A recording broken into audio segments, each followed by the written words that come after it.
The United Nations Security Council on Wednesday has taken a significant step by adopting a resolution that calls for urgent and extended humanitarian pauses and corridors in the Gaza Strip.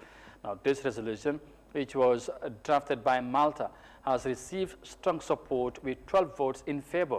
However, despite the urgent need for humanitarian pauses and corridors in Gaza, now the resolution faces some reservation in which three countries, the United Kingdom, the United States, and the Russian Federation, abstain from voting.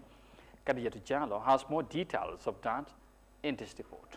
The United Nations Security Council has responded to the recent escalation of violence in Gaza and Israel by approving a resolution that calls for a series of humanitarian pauses in the Gaza Strip. Ambassador Vanessa played a crucial role in this process, conducting extensive consultations with Council members, concerned parties, regional countries, and humanitarian organizations, aiming to create a well-rounded and practical text that considers various perspectives. Speaking after the vote, U.S. Ambassador Linda Thomas-Greenfield said the United Nations decided not to vote in the favor of the resolution because they believe it did not adequately condemn Hamas or reaffirm the right of all member states to protect their citizens from the terrorist attacks. Ultimately, the United States could not vote yes on a text that did not condemn Hamas or reaffirm the right of all member states to protect their citizens from terrorist attacks. The Council repeatedly has made clear that we stand against all acts of terror.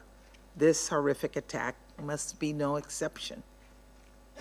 And the United States will continue to urge this Council to condemn Hamas's actions.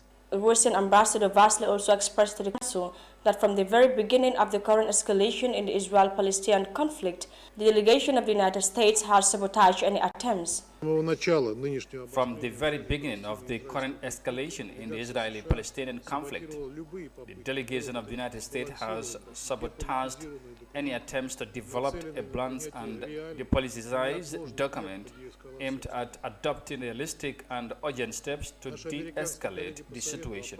Our American colleagues in the Council justified the collective punishment and destructions of Palestinians, first and foremost, the civilian population, under the pretext of fighting against terrorism and the right of Israel.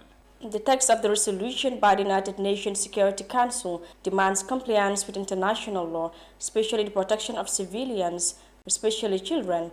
It also calls for the immediate and unconditional release of all hostages held by Hamas and other groups. The text calls on all parties not to deprive civilians in Gaza of basic services and humanitarian aid needed for their survival, welcomes the initial limited deliveries of aid, and calls for that to be scaled up. Khadija Tujalo, reporting for Eyeafrica News.